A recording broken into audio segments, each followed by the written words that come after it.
Assalamualaikum warahmatullahi wabarakatuh. Mari sama-sama kita mulakan dengan selawat. Allahumma salli wa sallim ala nabiyyina wa habibina wa rasulina wa uswatina Muhammad wa ala alihi wa sahbihi ajma'in. Alhamdulillah, thumma alhamdulillah. Apa khabar tuan-tuan dan puan-puan? Sihat ya? Alhamdulillah, Ramadan hari ini dah hari yang ke-17. Dan hari ini kembali Tanyalah Ustaz, biar tahu jangan keliru, bersiaran langsung istimewa sempena dengan nuzul Al-Quran bagi tahun ini, iaitu 1443 Hijrah. Saya doakan kepada tuan-tuan dan puan-puan, serta mungkin yang menonton ini juga ada adik-adik, abang-abang, kakak-kakak, insya-Allah dipermudahkan urusan sepanjang bulan Ramadan ini. Dan kejarlah, jangan lupa kejarlah apa yang disebut sebagai penghujung Ramadan itu, insya-Allah ada padanya Lailatul Qadar, insya-Allah. Baiklah, hari ini saya Dai Hadari akan temankan anda sepanjang 2 jam kita bersiaran. Dan hari ini sangat istimewa kerana istimewa nuzul Al-Quran. Kita akan bicarakan satu topik yang sangat istimewa. Cumanya para penonton sekalian, saya nak bawakan sesuatu berkaitan dengan turunnya Al-Quran. Dalam tak sedar, sebenarnya kita telah diberikan satu petunjuk yang sangat istimewa dalam sejarah kehidupan Nabi SAW. Ayat Al-Quran pertama yang diturunkan oleh Allah Subhanahu Wa Taala melalui perantara, iaitu utusan malaikat Jibril alaihissalam, adalah 5 ayat pertama daripada surah Al-Alaq. Jadi dengan maksudnya mungkin saya boleh kongsikan. A'udzubillahi minasyaitonirrajim. Mafhumnya, bacalah wahai Muhammad dengan nama Tuhanmu yang maha menciptakan, iaitu sekalian makhluk. Ia menciptakan manusia dari segumpal darah beku. Bacalah dengan nama Tuhanmu yang maha pemurah, yang mengajar manusia melalui pena dan tulisan. Ia mengajar manusia apa yang tidak diketahuinya. Baiklah, jika dilihatkan kepada ayat yang mula-mula diturunkan, ia juga petanda kenabian Nabi SAW, dan ia juga satu tanda, satu aras menunjukkan satu masa nanti Rasulullah SAW akan membawa satu tanggungjawab amanah yang sangat besar. Cumanya untuk kita lebih menghayati bacaan Al-Quran, insya-Allah saya sangat beruntung kerana pada pagi ini saya nak perkenalkan yang akan temankan saya untuk mengalunkan bacaan Al-Quran. Bukan saya lah, teman-teman sekalian ya, yang mana insan ini saya anggap sebagai guru saya. Dan insya-Allah mudah-mudahan apa yang akan dilontarkan, iaitu apa yang akan dibacakan oleh beliau pada pagi ini, akan menyentuh hati kita semua, insya-Allah. Baiklah, untuk pagi ini kita akan ditemankan qari yang akan bertindak sebagai qari pada pagi ini, Al-Fadil Ustaz Muhammad Radhi Rajab. Assalamualaikum Ustaz. Waalaikumsalam warahmatullahi wabarakatuh. Sihat kita Ustaz? Alhamdulillah, Da'iyah Hadari, apa khabar? Alhamdulillah saya sihat Ustaz. Cumanya macam inilah Ustaz, bila sebut tentang nuzul Al-Quran ni, saya rasa ini ada satu peristiwa yang berat untuk kita amati, untuk kita perlu berikan perhatian. Jadi Ustaz, ayat yang kita bacakan tadi, yang saya bacakan mafhumnya tadi, ia adalah satu ayat yang semua kena hayati. Jadi untuk menghayati dengan lebih lanjut, untuk merasakan bagaimana ia adalah satu amanah yang sangat besar, mungkin Ustaz alunkan bacaan Al-Quran. Silakan Ustaz.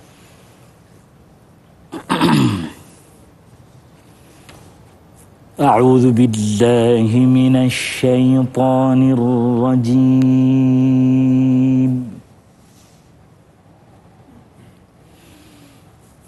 Bismillahirrahmanirrahim.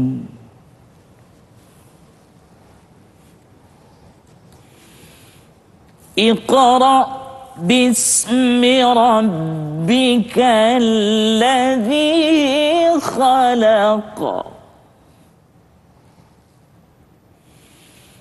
Khalaqal insana min 'alaq. Iqra wa rabbukal akram. Alladzi 'allama bil qalam. علم الإنسان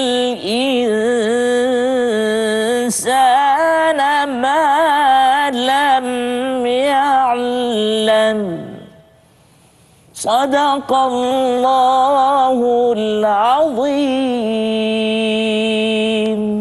Sadaqallahul azim. Subhanallah. Walaupun 5 ayat yang dibacakan, akan tetapi sebenarnya jika kita amati, ia sangat menyentuh hati kita. Dan terima kasih kepada Al-Fadhil Ustaz Radhi. Cumanya para penonton sekalian, kita juga sangat beruntung kerana pada pagi ini untuk kita diskusikan, untuk kita bincangkan topik besar kita pada hari ini, iaitu istimewa nuzul Al-Quran, yang mana pada pagi ini kita nak fokuskan kepada dahulukan yang wajib. Dan apa yang akan dihuraikan dengan lebih lanjut, kita akan bersama dengan juga jemputan kita pada pagi ini yang bertindak sebagai panelis kita, iaitu Al-Fadhil Ustaz Ahmad Husni Abdul Rahman. Assalamualaikum Ustaz. Waalaikumsalam warahmatullahi wabarakatuh. Masya-Allah, apa khabar kita Ustaz? Alhamdulillah sihat. Saya terkesima terus dengar Ustaz Radhi baca. Saya rasa macam duduk sebelah orang menang musabaqah antarabangsa. Masya-Allah. Masya-Allah. Kalau diikutkan Ustaz ya, saya sendiri yang duduk dekat sini pun rasa macam nak jadi pentafsir pula ya. Penterjemah apa yang dibacakan. Macam kali pertama untuk orang muka bumi. Masya-Allah. Itulah dia. Wala nuzaki Allah. Kelunakan suara Ustaz Radhi tu ya. Ustaz ya. Subhanallah. Baiklah Ustaz. Untuk kita diskusikan dengan topik kita ini, pasti akan ada soalan daripada para penonton. Mungkin kalau anda, para penonton sekalian, nak tanyakan soalan berkaitan dengan topik kita pada hari ini, amatlah dialu-alukan. Boleh sahaja anda terus ke Facebook rasmi kami, iaitu Tanyalah Ustaz TV3, yang mana kami ada paparkan juga, kami bawakan juga secara langsung. Boleh kongsikan di laman sosial masing-masing. Dan juga anda boleh sahaja hubungi kami di talian 1-800-881677. InsyaAllah dengan lafaz Bismillahirrahmanirrahim. Perbincangan kita mulakan. Ustaz Husni, ayat yang dibacakan tadi daripada Al-Fadhil Ustaz Radhi menceritakan tentang 5 ayat yang mungkin perlu difahami dan diteliti oleh para penonton sekalian. Jadi mungkin Ustaz boleh jelaskan betapa dalam ayat tersebut adanya kekuasaan Allah Subhanahu Wa Taala. Silakan Ustaz. Baik, terima kasih Da'i Hadari, yang saya hormati lagi, saya kasihi sahabat dan guru kita Ustaz Radhi Razak, sahabat-sahabat para penonton yang dirahmati Allah Taala sekalian. Alhamdulillah, pertamanya kita syukur kehadrat Allah Taala pada pagi yang berbahagia ini. Kita dapat lagi diberi kesempatan dalam Ramadan dan kita dapat lagi terus mendengar bacaan ayat-ayat suci Al-Quran yang sepatutnya menjadi halwa telinga kita. Dan ayat pertama yang diturunkan dan boleh kita katakan ayat pertama yang menyentuh muka bumi Allah Subhanahu Wa Taala.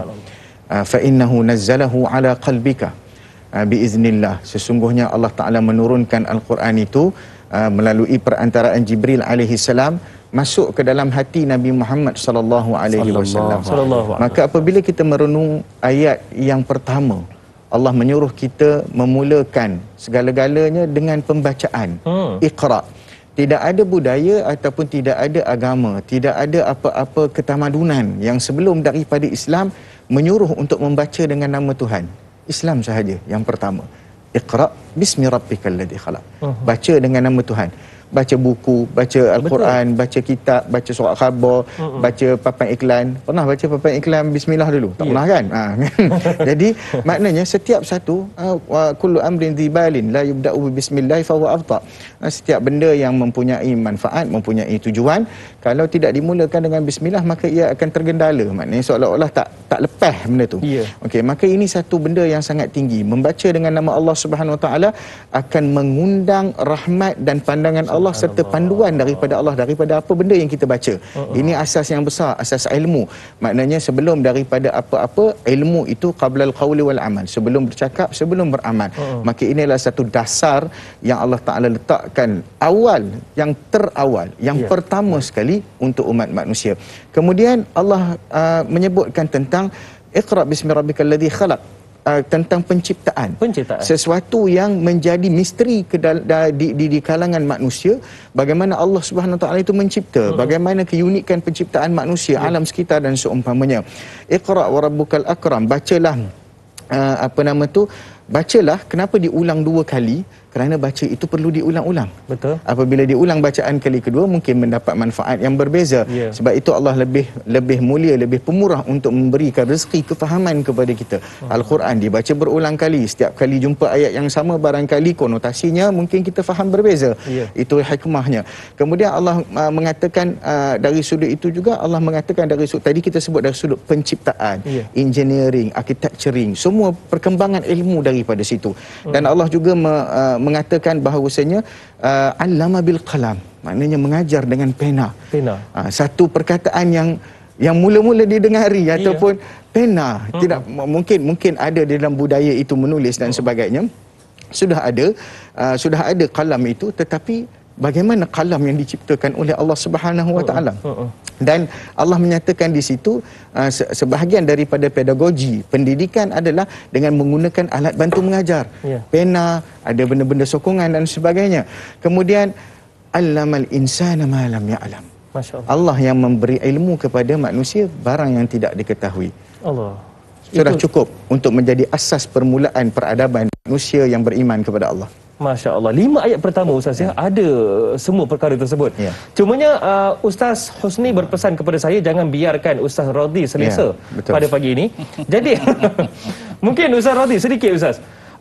Ketika ayat ini diturunkan, Arab jahiliyah ketika itu mereka terkenal dengan bahasa-bahasa syair, puisi yang sangat hebat. Akan tetapi turunnya 5 ayat ini, kalau kita amati betul-betul begitu indah, rima akhirnya itu pun sangat indah. Iqra bismi rabbikal ladzi khalaq, khalaqal insana min 'alaq, iqra wa rabbukal akram, alladzi 'allama bil qalam, 'allamal insana ma lam ya'lam. Bagaimana mereka tercabar Ustaz dengan bahasa-bahasa indah Allah Subhanahu Wa Taala? Masya-Allah, tabarakallah. Cemburu berbenar dia mai. Iya. Allahu akbar. Yang kami kasihi Da'i Hadari, yang kami segani lagi kami muliakan selalu tuan guru kami Ustaz Husni. Alhamdulillah. Yang bicaranya petah, kalau kita tak bukalah dia punya purdah itu, tentu kita ingat orang Arab mana sesat pagi ni datang. Orang Turki jual aiskrim. Kita hidup ni kena bergurau, kerana gurauan itu adalah antara fitrah. Betul. Dan Nabi SAW juga bergurau dengan para sahabat. Tapi bukanlah gurauan yang lara, gurauan yang datangkan manfaat dan pengajaran. Hadirin rahimakumullah, kalau kita lihat Nabi SAW bukanlah penyair. Dia juga bukanlah tabib. Dia bukan muhandis, dia bukan muhami, apa benda tu Ustaz? Dia bukan lawyer. Dia bukan peguam. Bukan. Dia bukan jurutera. Tapi kitab yang dia datangkan kepada kita, yang dia bacakan kepada kita, mengalahkan semua yang disebut syuara, para penyair waktu itu. Hingga mereka yang hebat syairnya menanggalkan kesemua syair-syair mereka apabila Nabi membacakan kalamullah satu demi satu. Inilah dia yang disebut oleh Allah Subhanahu Wa Taala tentang kehebatan Nabi dan Al-Quran, tidak dapat dipisahkan. Dengan izin tuan guru kita dan Da'i Hadari serta penerbit yang beriman, izinkan saya bacakan satu dari ayat di dalam surah Yasin yang selalu kita baca. Apa kata Allah? A'udzu billahi minasyaitonir rajim. Bismillahirrahmanirrahim. Wa ma 'allamnahu asy-syi'ra wa ma yanbaghi lahu in huwa illa dzikrun wa qur'anun mubin. Allah. Dan kata Allah Subhanahu Wa Taala yang Maha Agung, wa ma 'allamnahu syi'ra, dan tidaklah kami mengajarkan kepadanya bersyair. Kami tak pernah pun ajar kepadanya bersyair. Wa ma yanbaghilah, dan dia tak perlu pun nak bersyair-syair saja, nak bergurindam dan sebagainya. In huwa, melainkan apa yang dia bacakan untuk kamu semua itu ialah zikrun, peringatan, wa Qur'anun mubin, dan Al-Quran yang sungguh jelas terang lagi bersuluh. akan kebenarannya. Inilah yang membedakan. Syair ini dia mereka-reka. Ya. Tapi Quran bawa kebenaran. Tiada satu pun di dalam Al-Quran yang tidak benar. Seperti kata orang-orang Perak, nothing truth but truth. Masya Allah. Wallahu a'lam. Subhanallah. Tidak perlu pun Rasulullah SAW bersyair-syair, akan tetapi ayat yang diturunkan oleh Allah Subhanahu Wa Taala itu memberikan peringatan, ia juga panduan, bahkan mengalahkan segala syair yang dicipta oleh manusia. Subhanallah. Baiklah Ustaz, untuk kita hayati dengan lebih lanjut, pagi ini kita bicarakan tentang satu mukjizat terbesar Nabi SAW, iaitu nuzul Al-Quran, berkaitan dengan turunnya Al-Quran. Sedar atau tidak, sebenarnya Allah Subhanahu Wa Taala ada menceritakan, ada mengingatkan kita tentang dermalah ataupun kongsikanlah rezeki yang Allah kurniakan kepada kita ini kepada orang lain. Seperti mana firman Allah Subhanahu Wa Taala, mafhumnya, dan belanjakanlah, dermakanlah sebahagian dari rezeki yang kami berikan kepada kamu sebelum seseorang dari kamu sampai ajal maut kepadanya. Kalau tidak, maka ia pada saat itu akan merayu dengan katanya, wahai Tuhanku, alangkah baiknya kalau engkau lambatkan kedatangan ajal matiku ke suatu masa yang sedikit sahaja lagi, supaya aku dapat bersedekah dan dapat pula aku menjadi orang-orang yang soleh. Iaitu surah Al-Munafiqun ayat 10 dan juga 11. Jadi untuk kita lebih menghayati, kita dengarkan bacaan daripada Al-Fadhil Ustaz Radhi Rajab. Silakan. Assalamualaikum warahmatullahi wabarakatuh. Beri salam lagi Ustaz. Sebab Nabi SAW bila ramai-ramai begini, Nabi tak bagi salam sekali. Ya. Tak 2 kali, 3 kali dan lebih. Masya Allah. Untuk dapatkan matan hadis, rujuk Ustaz Husni insya-Allah. Hadirin rahimakumullah, silalah membuka suratul Munafiqun, ya. Ayat yang ke-10 dan ke-11. Ayat yang begitu meruntun jiwa kita kalau kita punya walau sekelumit sifat bakhil, ya. Dan ayat ini memerlukan kepada kita bermujahadah. Kita mohonlah ayah hadari dan semua, ya, agar dapat kita like, komen dan share di FB tu, insya-Allah, dan kongsi dengan kawan-kawan dengan satu niat. Saya berinfak ni data, tak banyak pun, sikit je ni, nama sedekah subuh pun boleh. Ya, jangan kedekut pagi ni. Ya. Maka mudah-mudahan infak tuan-puan itu menyelesaikan antara apa yang akan dibicarakan dalam ayat ini. Insya-Allah. A'udzu billahi minasyaitonir rajim. Bismillahirrahmanirrahim. وأنفقوا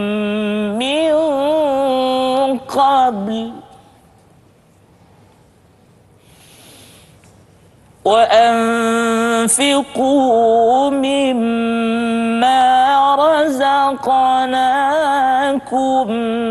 من قبل أن يأتي أحدكم الموت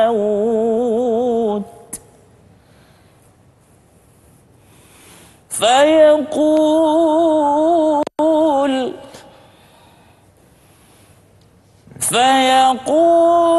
رب لولا أخرتني إلى أجل قريب فأصدق وأكن من الصالحين ولن يؤخر الله نفسا إذا جاء أجلها والله خبير بما تعملون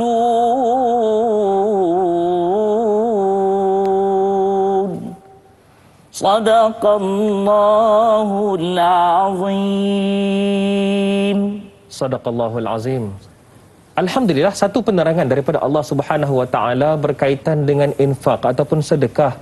Bahkan ia juga melibatkan kewajipan yang kita perlu tunaikan, yang mana insya-Allah sekejap lagi kita akan sentuh. Bila sebut sahaja bulan Ramadan, pasti akan kita dengar perkataan tersebut. Cumanya untuk kita diskusikan berdasarkan apa yang Allah firmankan dalam surah Al-Munafiqun ayat yang ke-10 dan juga 11 ini, sekembali kita selepas ini dalam Tanyalah Ustaz, biar tahu jangan keliru. Jadi jangan ke mana-mana, kembali lagi selepas ini bersama dengan kami bertiga insya-Allah.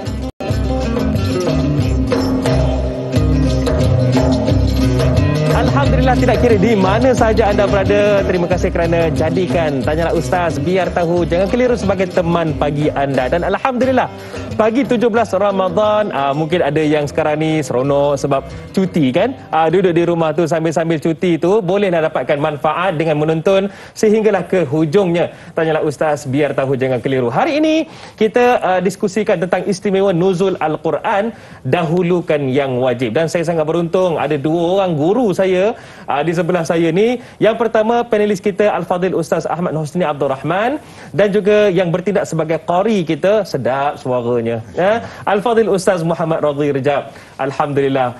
Baik, tadi Ustaz Husni, Ustaz Radhi ada bacakan surah Al-Munafiqun ayat yang ke-10 dan juga ke-11. Sempat saya amatikan, antara yang Allah nyatakan, Allah ingatkan, yang pertama tentang suruhan untuk kita berkongsi, bersedekah, mendermakan kepada orang lain. Yang kedua, ingatan Allah tentang kematian, dan ada antara mereka yang menyesal sesudah kematian mereka. Mungkin Ustaz boleh kongsikan. Terima kasih Da'i Hadari, guru kami Ustaz Razi Rejab, dan sahabat-sahabat yang dimuliakan Allah. Sekali lagi, Assalamualaikum warahmatullahi wabarakatuh. Beramai tu dengan hadis. Iyalah. Alhamdulillah. Guru sebelah. Guru sebelah. Jadi pertamanya, bila kita tengok kontekstual ayat ini, Allah Subhanahu Wa Taala address kepada kita dan juga memberi satu arahan sebenarnya. Untuk mudah saya simpulkan, bermati-matian sebelum kamu mati. Belanja mati-mati sebelum mati. Maksudnya, apakah maksud belanja bermati-matian? Belanja mengikut kehendak dan ketentuan serta panduan daripada Allah Subhanahu Wa Taala. Hebatnya Allah Subhanahu Wa Taala menurunkan kepada kita Al-Quran bukan sahaja memberikan kepada kita tanggungjawab. Allah memberikan kepada kita tanggungjawab dari sudut harta adalah untuk infak, adalah untuk kita membelanjakan harta itu pada jalan Allah. Bukan sahaja Allah kata pada jalan Allah, Allah ajar pula kat mana nak belanja tu. Tujuan apa? Kaedahnya tujuan fi sabilillah, tujuan untuk takribul antara keluarga, makna silaturahim dan seumpamanya. Wa atizal qurba haqqahu wal miskin, kemudian belanja kepada orang miskin. Kemudian Allah Taala cakap lagi, orang tanya yasalunaka madza yunfiquna qulil afu, apa yang nak belanja yang lebih. Jadi perkara-perkara ini telah hak orang lain di dalam harta yang kita ada. Justru Allah kata wa anfiqu mimma razaqnakum min qabli an ya'tiya ahadakumul maut. Belanja sebelum datang kematian, sebab Allah dah khabar siap-siap dah kepada kita. Mula khabar tu perak lah tu. Allah dah khabar kepada kita apa yang akan jadi future kita bila dalam kubur. Engkau seolah-olah mahu mencakar tanah itu untuk keluar dan nak apa? Ini pilihan pertama selepas kalau dapat keluar kubur. Apa dia? Fa'asaddaqa wa akum minas salihin. Kenapa fa'asaddaqa ni dikhususkan? Aku nak bersedekah. Kullu sadaqatin, kata Ibn Abbas, kalau diitlakkan dalam Al-Quran, dia bermaksud kepada sedekah wajibah, iaitu zakat. Sedekah yang wajib maknanya zakat. Maka aku akan beri sedekah dan aku akan jadi orang-orang yang soleh. Jadi kenapa macam seolah-olah ayat pertama mula dengan awal ayat mula dengan infak, kat situ ada correlationnya. Maknanya aku nak sedekah sebab apa? Sebab dia nampak dah manfaat sedekah tu terlalu banyak. Pahala sedekah itu berganda-ganda kata orang. Maknanya terlalu banyak. Maka dikaitkan antara infak dengan kematian, sebab sebelum kita mati, itulah medan untuk kita beramal dan beribadah. Saya teringat satu tulisan ataupun satu ulasan oleh yang berbahagia Al-Alamah Syekh Dr. Yusuf Al-Qaradawi hafizahullah wa ra'ahu ra'ayatan thayyibah. Dia tulis dalam, kalau tak salah saya, Al-Ibadah fil Islam. Dia kata, dia bila mengulas tentang orang bertanya apakah perlu didahulukan antara puasa 6 ataupun qada Ramadan. Maka kata Al-Alamah Dr. Yusuf, dia kata dalam kes ni memang kita ada panduan daripada Sayyidatina Aisyah radhiyallahu taala anha. Aisyah melakukannya pada Syaban pada tahun depan sebelum masuk Ramadan. Tetapi dia kata, anta la tumsikul umur. Kamu tidak memiliki umurmu. Kita tidak memiliki umur kita dan kita tidak tahu kapan pula bila bila kita nak mati. Kita tak tahu langsung.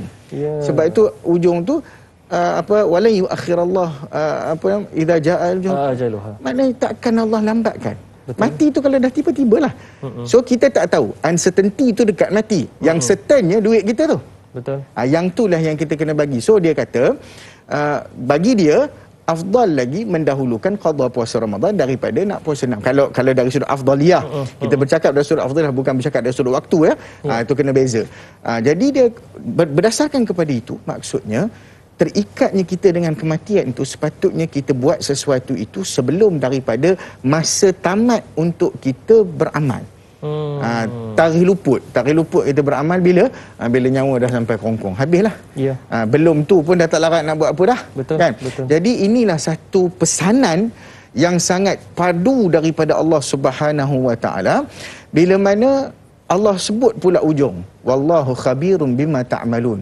Allah Maha mengetahui, sangat precise pengetahuannya.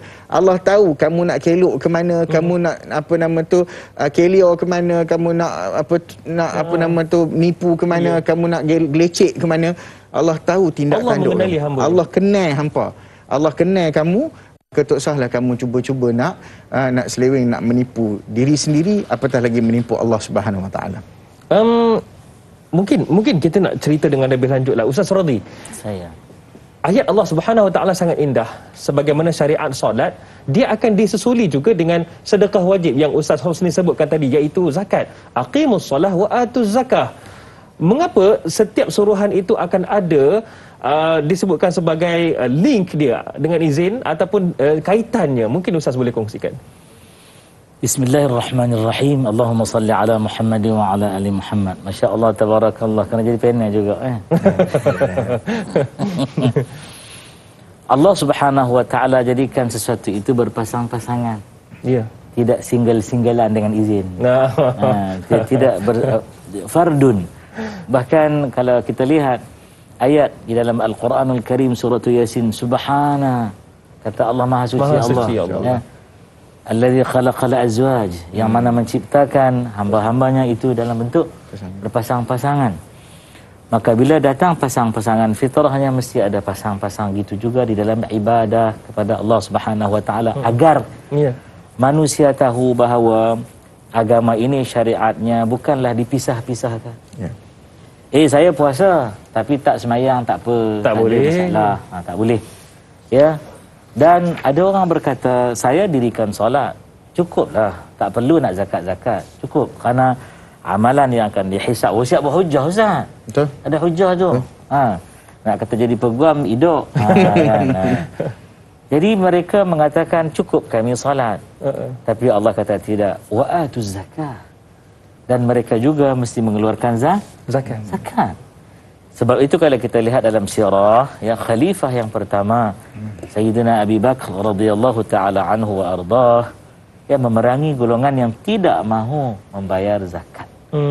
Sampai peringkat begitu, orang tak bayar zakat ni kena perang Ustaz ya. Dan orang bertanya kepada saya, Ustaz, zakat ni saya nak bayar sendiri-sendiri. Saya kata lihat saja fatwa semasa yang sedang berkuat kuasa di tempat kalian.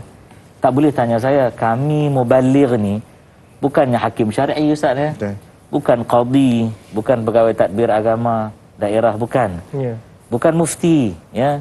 kita menyampaikan, maka biarlah yang kita sampaikan itu masyarakat tahu dan tidak keliru. Betul. Jadi berkenaan ayat yang disebut tadi berpasang-pasangan itu, Allah Subhanahu Wa Taala ingin menekankan atau bagi kepada kita emphatic things.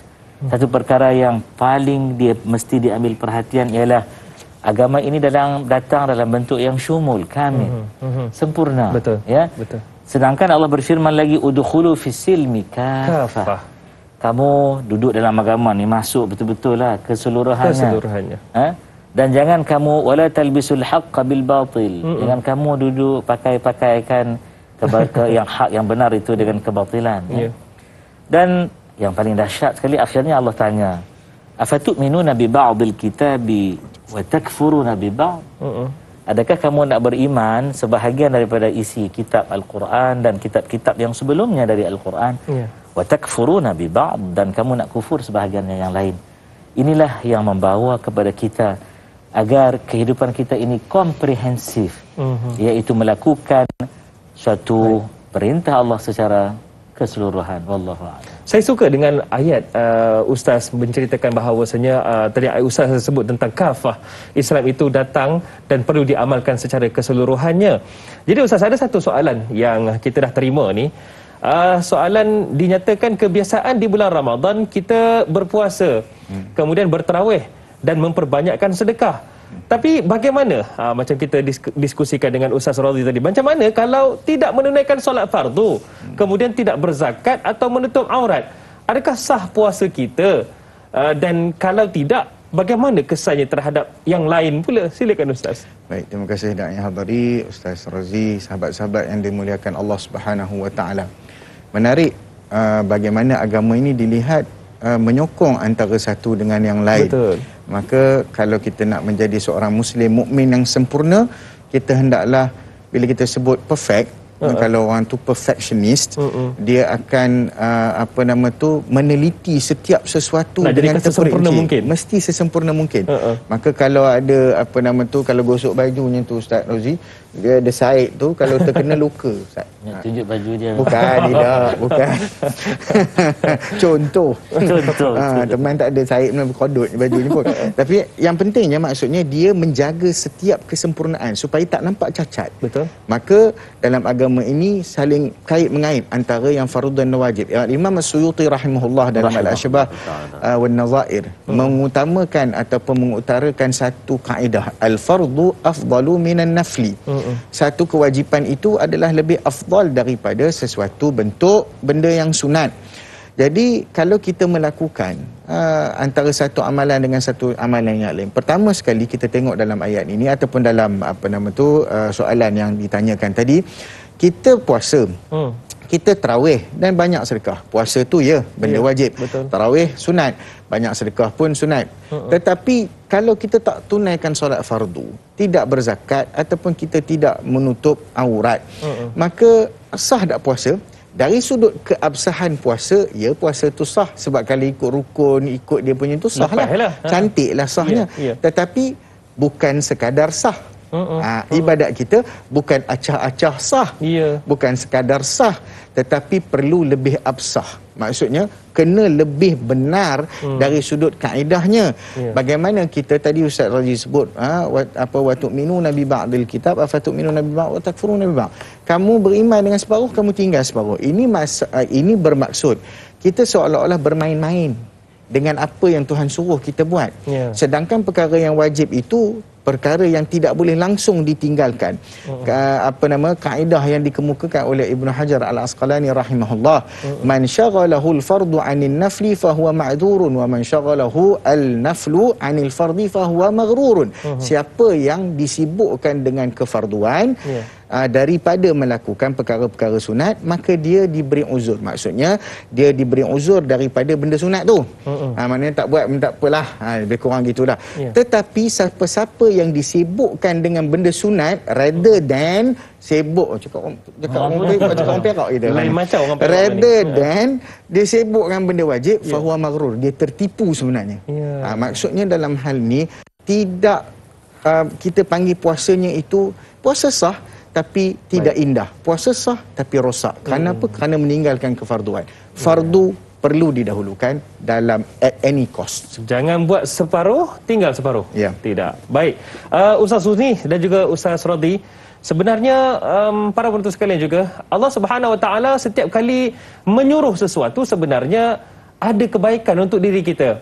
Bahkan Allah Subhanahu Wa Taala nyatakan dalam surah Al-Baqarah ayat 110, iaitu mafhumnya, dan dirikanlah oleh kamu akan solat dan tunaikanlah zakat, dan apa jua yang kamu dahulukan dari kebaikan untuk diri kamu, tentulah kamu akan mendapat balasan pahalanya di sisi Allah. Sesungguhnya Allah melihat apa yang kamu kerjakan. Jadi mari kita sama-sama dengarkan bacaan Al-Quran daripada Ustaz Radhi daripada ayat surah Al-Baqarah ayat 110 ini. Silakan Ustaz. Terima kasih dan yang hadiri. Ustaz Husni dan semua penonton, tanyalah Ustaz biar tahu jangan keliru yang budiman. Kita rasa lain berbenur pagi ni Ustaz ya. Indah sungguh bersempena dengan nuzulul Quran, digabungkan antara tilawatul Quran dan tadabburnya. Masya-Allah, tabarakallah. Terima kasih penerbit. Mudah-mudahan Allah rahmati kita. Alhamdulillah. Suratul Baqarah, surah yang kedua, ayat 110. Jom kita sama-sama hayati.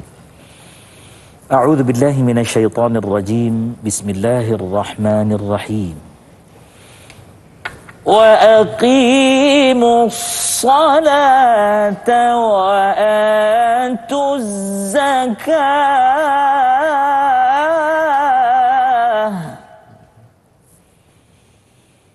وَمَا تُقَدِّمُوا لِأَنفُسِكُم مِّنْ خَيْرٍ تَجِدُوهُ عِندَ اللَّهِ إِنَّ اللَّهَ بِمَا تَعْمَلُونَ بَصِيرٌ. Sadaqallahul azim. Subhanallah. Sungguh indah. Saya rasa macam nak belajar taranum pula lepas ni. Allahu akbar. Amin. Tak apa, tunggu dah ada dah. Terima kasih Ustaz Radhi. Baiklah Ustaz Husni, ayat yang sangat indah ini Allah Subhanahu Wa Taala susunkan cantik. Allah memujuk kita. Dari satu sudut Allah menyuruh, tapi dari satu sudut Allah beritahu kita apa yang kita akan dapat sebenarnya. Mungkin Ustaz boleh kongsikan. Baik, da'i hadari, Ustaz Rozi, sahabat-sahabat yang dimuliakan Allah. Bila kita membaca satu arahan daripada Allah Subhanahu Wa Taala, indahnya Al-Quran ini, dia datang arahan daripada Allah dalam konotasi yang berbeza. Kalau Allah Taala suruh solat, Allah kata wa aqimus salah, menggambarkan seolah-olah solat itu dia punya kesempurnaannya dengan didirikan. Sebab Nabi SAW sebut apa? As-salatu imaduddin. Tiang kena berdiri. Kalau tiang melentuk, apa cerita?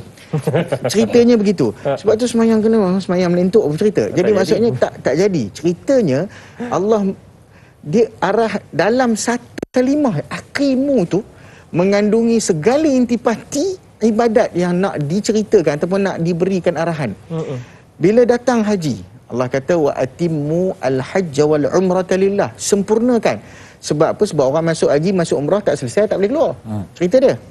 Kemudian datang pula zakat. Allah ni puasa, kutiba alaikumusiyam. Konotasi yang berbeza. Betul. Ditulis kalau kita terjemah literate ataupun telah termaktub ke atas kamu. Kutiba. Sesuatu kutiba kan. Sesuatu in written form is better than oral form ataupun verbal form. Sesuatu yang tertulis sudah tentu lebih rasmi daripada sesuatu yang dibicarakan ataupun dicakapkan. Baik, mari zakat. Allah kata wa atu, bukan atu kumpulan tu.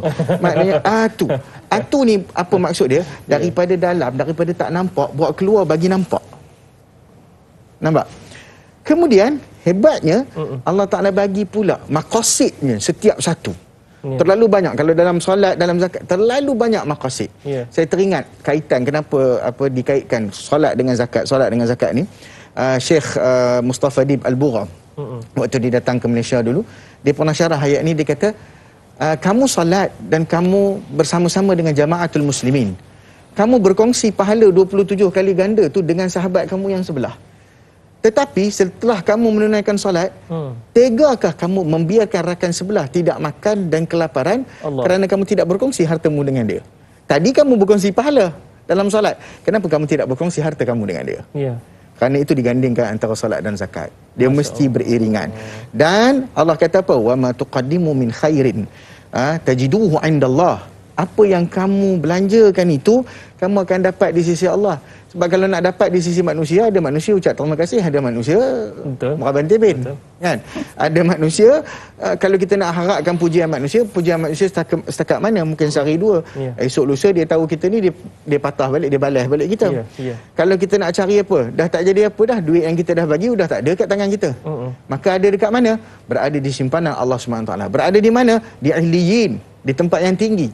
Allah letak di tempat dan ataupun di rak yang paling tinggi. Maka Allah Subhanahu Wa Taala sentiasa melihat. Bila Allah lihat, itu adalah tanda keberkatan. Ustaz Husni dan juga Ustaz Rodi setuju tak bahawasanya disuruh untuk tunaikan solat dan juga tunaikan zakat, ia adalah gabungan hablum minallah, hablum minan nas, cinta kepada Allah, pertalian kita dengan Allah dan juga sesama manusia. Betul Ustaz? Subhanallah. Baiklah, banyak lagi kita akan bincangkan selepas ini, terutamanya kita nak raikan soalan daripada sahabat-sahabat kita. Jadi terus bersama dengan kami selepas ini. Tanyalah Ustaz, biar tahu, jangan keliru.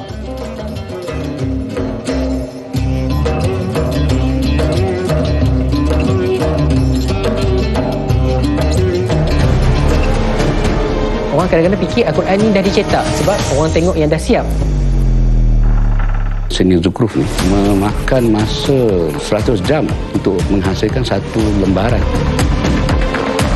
Cahaya kilauan emas itu seumpama cahaya yang melorongi hati-hati pembacanya. Ianya kalamullah, kalam Allah. Ianya bukan dari manusia.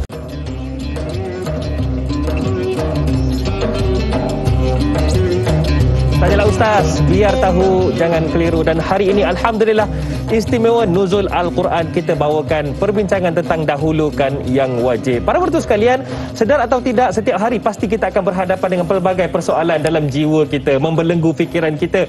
Ada juga masalah yang mungkin kita hadapi. Jangan risau, jangan gundah, kerana tanyalah Ustaz, biar tahu, jangan keliru. Di sini ada jawapannya, di sini ada pencerahannya. Masih lagi kita bersama dengan panel kita, Al-Fadhil Ustaz Ahmad Husni Abdul Rahman dan juga qari kita Al-Fadhil Ustaz Muhammad Radhi Rajab. Saya alu-alukan kepada tuan-tuan dan puan-puan yang menonton ketika ini untuk tanyakan soalan. Caranya macam mana? Da'i Hadari, duk tunggu ni. Caranya mudah sahaja tuan-tuan dan puan-puan. Boleh sahaja tinggalkan soalan anda di ruangan komen di Facebook rasmi kami, iaitu Tanyalah Ustaz TV3, ataupun boleh sahaja hubungi kami di talian 18881677. Insya-Allah ada dua asatizah yang akan menjawabkan soalan, bukan teman yang jawab. Baiklah, Ustaz Husni, ada soalan yang ditanyakan ni berkaitan dengan bulan Ramadan ini, selalunya adalah medan untuk perubahan. Dan ramai jadikan bulan Ramadan ini untuk berubah menjadi lebih baik. Soalan ini ramai juga antara kita yang menjadikan bulan yang mulia ini sebagai permulaan untuk berubah atau berhijrah ke arah yang lebih baik. Namun ada juga yang takut berubah kerana stigma masyarakat. Ada pandangan negatif yang menyatakan, ini munafik semua ni, tambah-tambah bulan Ramadan. Jadi macam mana Ustaz? Adakah sebenarnya ia perlu dilakukan perubahan ke arah lebih baik itu? Baik, terima kasih Da'i, Ustaz Razi, sahabat-sahabat yang dimuliakan dan dikasihi Allah Subhanahu Wa Taala. Dalam hal ini pernah ada satu khutbah yang disampaikan oleh Dr. Yusuf Al-Qardawi, Al-Alamah Al-Kubra Al-Mu'asir, yang menceritakan tentang proses Ramadan itu. Dalam khutbah itu tajuknya lebih kurang kunu rabbaniyin wala takunu ramadaniyin.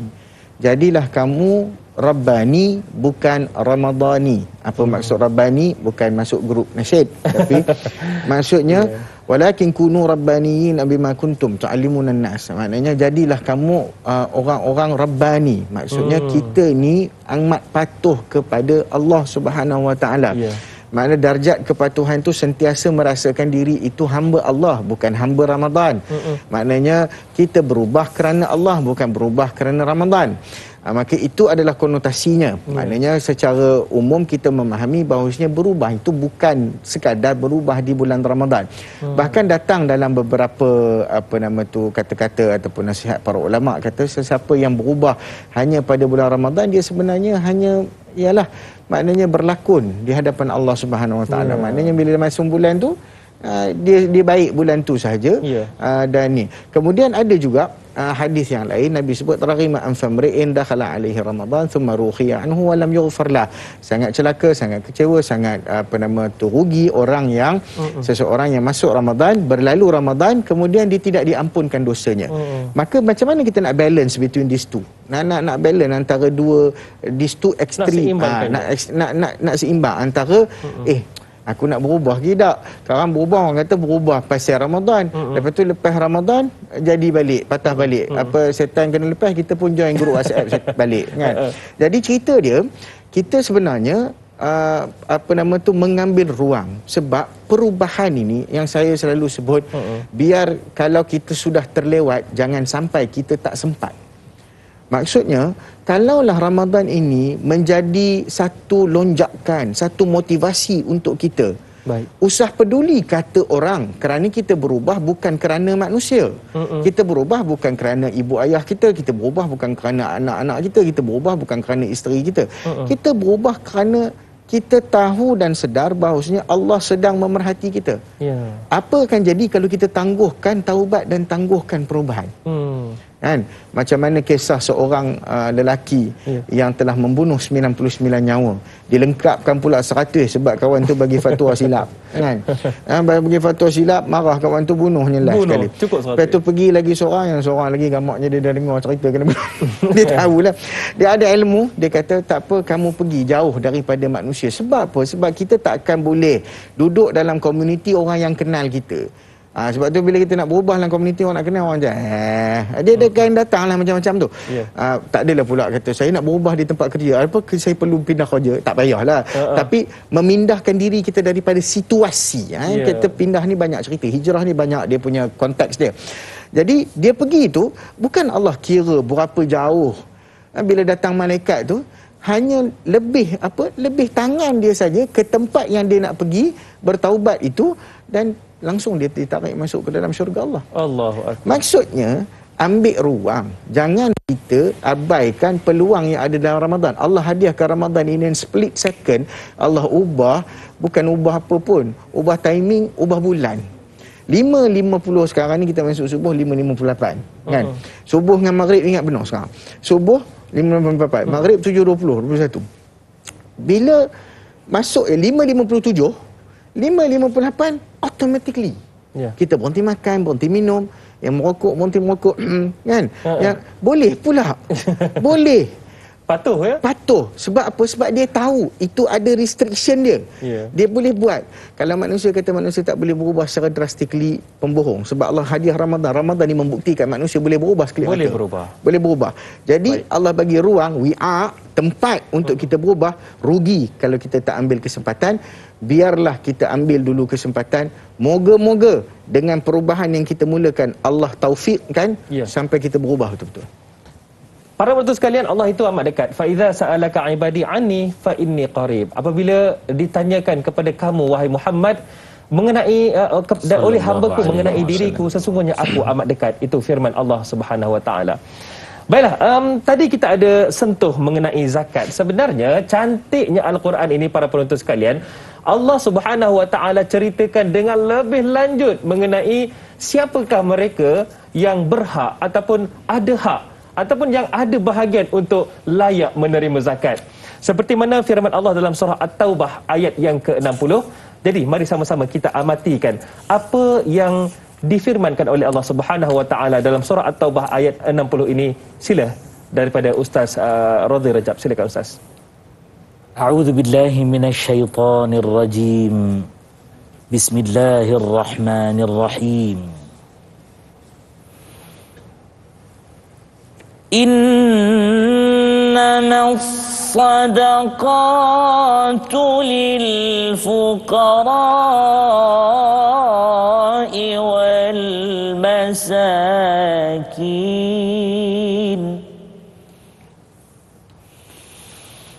إنما الصدقات للفقراء والمساكين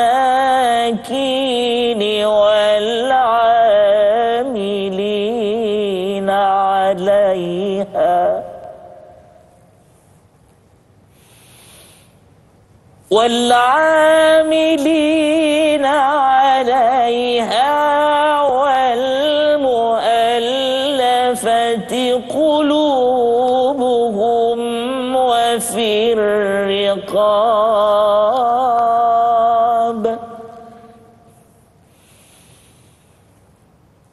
وفي الرقاب والغارمين وفي سبيل الله وابن السبيل فريضة من الله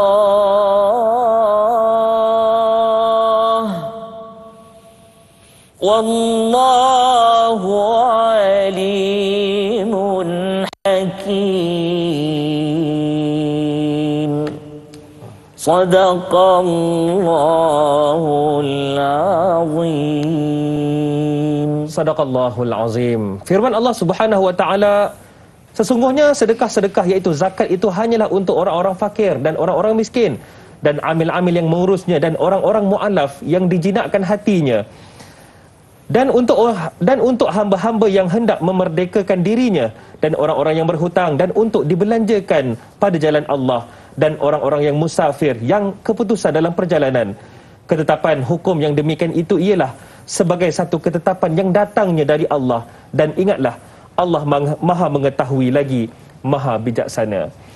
Baiklah Ustaz Husni, begitu indah Allah Subhanahu wa taala bukan sekadar menyuruh untuk berzakat, akan tetapi diceritakan secara terperinci dengan kata orang zaman sekarang lah, dengan detailnya, dengan izin mereka yang ada hak untuk menerima zakat. Silakan Ustaz. Baik, bila membicarakan tentang ayat ini, Da'i, Ustaz Razi, sahabat-sahabat yang dimuliakan Allah, menariknya apabila kita melihat kepada tanggungjawab mula-mula Islam turun, dan juga dimulakan di bumi Makkah Makkah Al-Mukarramah, konteks sedekah ataupun konteks kita melakukan kebajikan ni terhad. Kalau kita tengok sebenarnya kefarduan zakat ini sudah ada isyaratnya, bukan daripada syariat Nabi Muhammad sahaja SAW, tetapi bermula daripada zaman Nabi Adam AS, bila mana Allah Subhanahu Wa Taala mengarahkan dua anak Adam itu untuk menyembahkan kurban. Idh qarraba qurbanan fataqabbala min ahadihima wa lam taqabbal min al-akhar.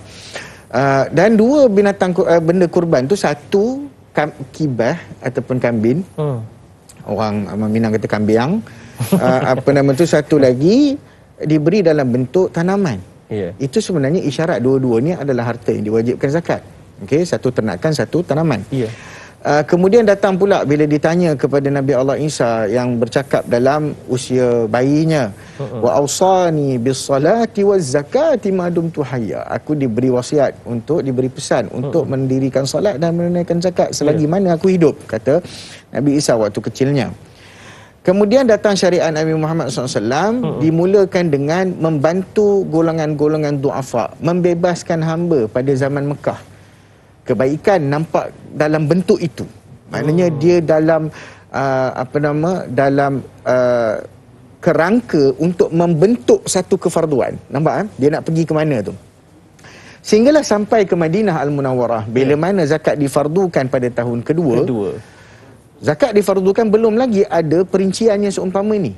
Tetapi pada tahun ke-8 turun ayat ini, kalau tak salah ingatan saya, innamas sadaqatu lil fuqara wal masakin wal amilin alaihi. Sebelum itu ayat yang turun tu wa atizal qurba haqqahu wal miskin wa ibnis sabil. Sudah ada kelompok-kelompok itu. Dan kalau kita perhatikan, ini adalah kelompok yang utama dalam masyarakat. Sebab tu Allah sebut nombor satu ada golongan fakir dan miskin. Pernah satu ketika Sa'ad bin Abi Waqqas membelanjakan sesuatu, lalu dia kata, tengok anakku, ini yang lebih baik. Bukankah Nabi kata al-yadul ulya khair min al-yadis sufla? tangan yang tinggi lebih baik pada tangan bawah. Anak dia kata, bapa aku ni macam nak riak je dengan mak. Dia begitu. Dia pergi khabar ke Nabi SAW. Dia cerita-cerita story ke Nabi. Nabi kata, panggil bapak kamu kemari. Bapak mendatang. Datang Nabi kata, ala turzaquna wa tunsaruna illa bidu'afaikum. Tidakkah kamu ini diberi rezeki dan ditolong kehidupan kamu jika tidak kerana orang yang daif. Orang daif ni orang fakir dan miskin. Maknanya orang fakir miskin ni jangan kamu tanya kenapa masih ada di atas muka bumi. Dia akan ada.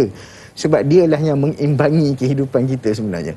Ada fakir miskin, akan ada orang kaya. Kalau orang kaya semua je orang kaya, itu dah kiamat. Okey, komen nak kiamat cepat silakan. Wal masakin, dan golongan miskin. Wal amilina 'alaiha, disebut pula tentang petugas-petugas, sebab Nabi menghantar petugas-petugas untuk zakat, dan pada ketika itu Nabi SAW mengutuskan antara ramai Nabi utus Al-Mughirah, lepas tu Ibn Lutbiyah, kemudian Mu'adz bin Jabal radhiyallahu anhu, Abdullah bin Rawahah dan sebagainya, mempunyai. Bila hantar dia ada signifikan, sebab bila Nabi SAW hantar Mu'adz bin Jabal, ketika itu, cerita back end dia, ketika itu Mu'adz bin Jabal radhiyallahu ta'ala anhu berada dalam keadaan hutang yang terlalu banyak dengan orang. Sehingga kolateral dia, semua benda yang dia cagarkan tu sudah habis, hartanya sudah habis dicagarkan. Sehingga orang minta hutang dengan dia, tak boleh orang minta dengan Nabi SAW. Nabi kata, harta dia tak ada? Ada, tapi semua dah cagar, habis dah. Jadi Nabi kata, tak aku bagi kamu satu kerja yang kamu boleh dapat manfaat daripada kerja tersebut. Jadi wal amilina 'alaiha. Amin. Okey, wal muallafati qulubuhum, begitu juga dengan golongan orang-orang yang baru menjinakkan diri masuk Islam, nak dijinakkan masuk Islam, baru masuk Islam, dengan perinciannya. Wa fir riqab, ini asal kepada pembebasan hamba. Hamba dah tak tahan, dia pergi khabar kat Baitul Mal, dia kata saya nak Baitul Mal tebus saya daripada tuan saya. Ini asal hukum daripada ar-riqab. Wal gharimin, orang yang berhutang. Dalam masyarakat kita, cuba bilang orang yang tak ada hutang. Kan? Maknanya ini kelompok-kelompok utama dalam masyarakat. Dan wa fi sabilillah, iaitu berkaitan dengan tentera yang menjaga sempadan, yang pergi berjuang, berjihad daripada jalan Allah. Dalam fi sabilillah tak kisah, tentera kaya pun boleh dapat, tentera miskin pun boleh dapat. Wa ibnis sabil, wayfarer, orang yang duduk berjalan, musafir. Kalau kita perhatikan, kelompok manusia ni, inilah kelompok utama dalam masyarakat kita. Betul. Yang mana mungkin berlaku kepada mereka beberapa kesukaran dan kesusahan. Maka ini satu ketentuan daripada Allah, sehingga Nabi SAW bila datang seorang lelaki, dia cerita macam-macam lah. Jadi saya ni rupa ni, Rasulullah rupa ni kan. Nabi kata, tak apa, kamu nak cerita, kamu ceritalah. Kalaulah kamu termasuk daripada golongan 8 yang Allah Ta'ala sebut, itu aku akan bagi kepada kamu. Kamu cerita apa pun ceritalah. Selagi mana kamu duduk bawah salah satu ni, kamu berhak dapat. Kalau tidak, kamu ini adalah satu benda yang harus kita perhatikan dengan lebih jelas. 8 golongan ini, para penonton sekalian, sebenarnya kita perlu santuni dan tanggungjawab kita untuk tunaikan hak mereka. Jadi para penonton sekalian, utamakan yang wajib, sebab ia adalah ketetapan daripada Allah Subhanahu Wa Taala. Banyak lagi kita akan diskusikan, nantikan selepas ini. Tanyalah Ustaz, biar tahu, jangan keliru.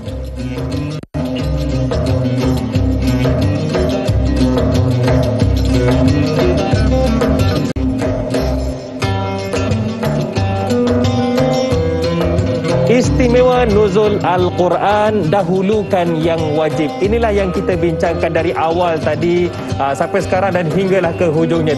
Tanyalah Ustaz, biar tahu, jangan keliru pada pagi ini. Dan Alhamdulillah para penonton sekalian, bulan Ramadan, bulan yang diberkati, bulan digandakan pahala.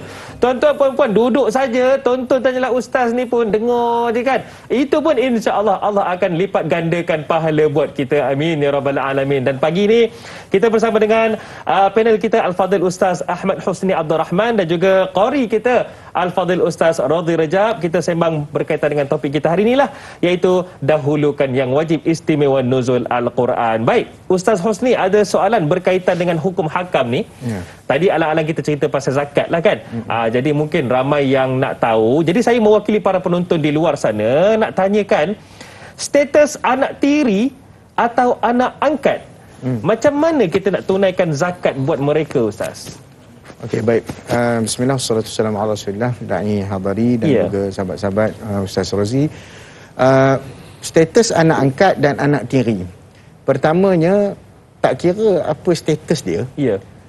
Kalau kita ini golongan ataupun insan yang menanggung dia dari sudut pendapatan, dari sudut belanja harian dan seumpamanya, maka tanggungjawab zakat tu atas orang yang menanggung lah.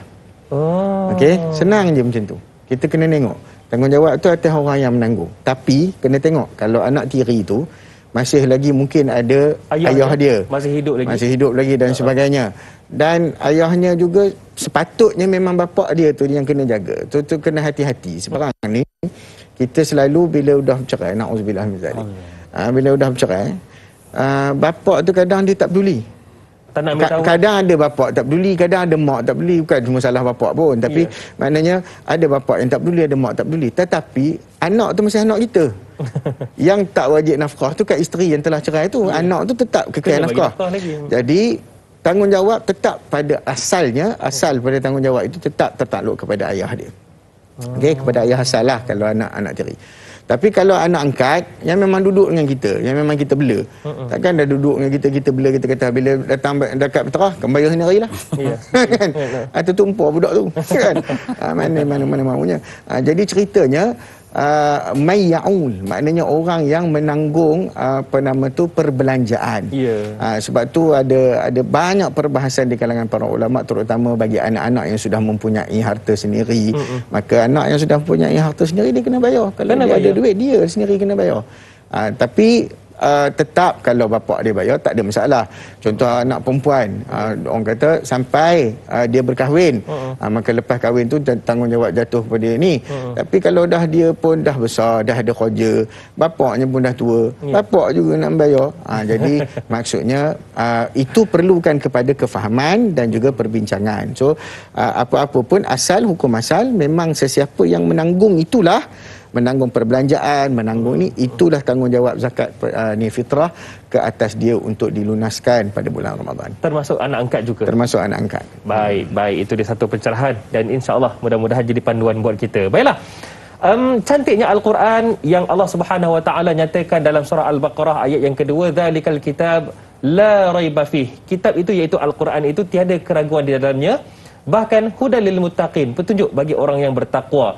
Cantiknya Al-Quran ini, para penonton sekalian, juga diberikan satu teguran buat kita semua yang mana menjadi khalifah ataupun pemimpin.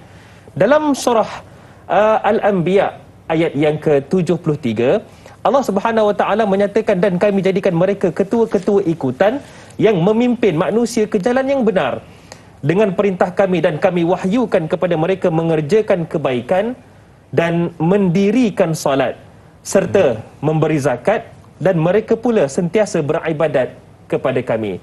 Jadi mari sama-sama kita dengarkan bacaan ayat suci Al-Quran surah Al-Anbiya ini ayat yang ke-73 bersama dengan Al-Fadhil Ustaz Radhi Rajab. Silakan Ustaz. A'udzu billahi minasy syaithanir rajim.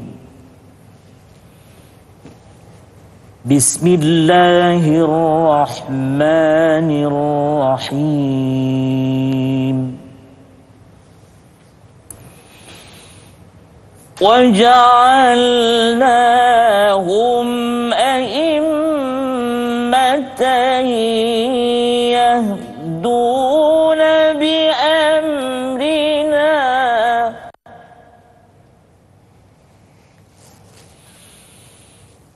وَأَوْحَيْنَا إِلَيْهِمْ فِعْلَ الْخَيْرَاتِ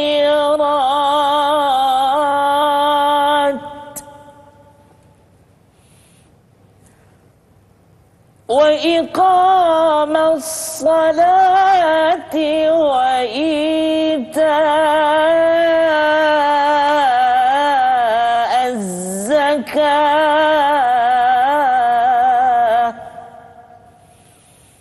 وَكَانُوا لَنَا عَابِدِينَ.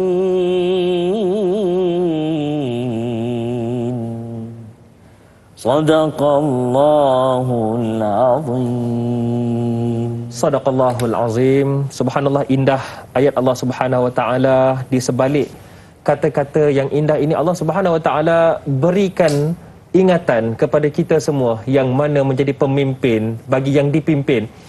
Ustaz Husni, seorang pemimpin akan dipertanggungjawabkan dengan apa yang dipimpinnya. Mungkin Ustaz boleh kongsikan berdasarkan ayat surah Al-Anbiya ayat 73 ini.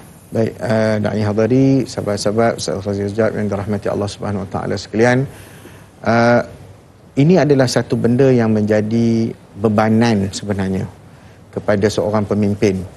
Tatkala Abu Zar Al-Ghifari radhiyallahu taala anhu datang bertemu dengan Nabi SAW menuntut untuk dilantik sebagai pemimpin, Nabi kata innaha la amanah, kan? Dia satu benda yang tinggi, amanahnya besar. Wa innaha yaumal qiyamati khizyun wa nadamah.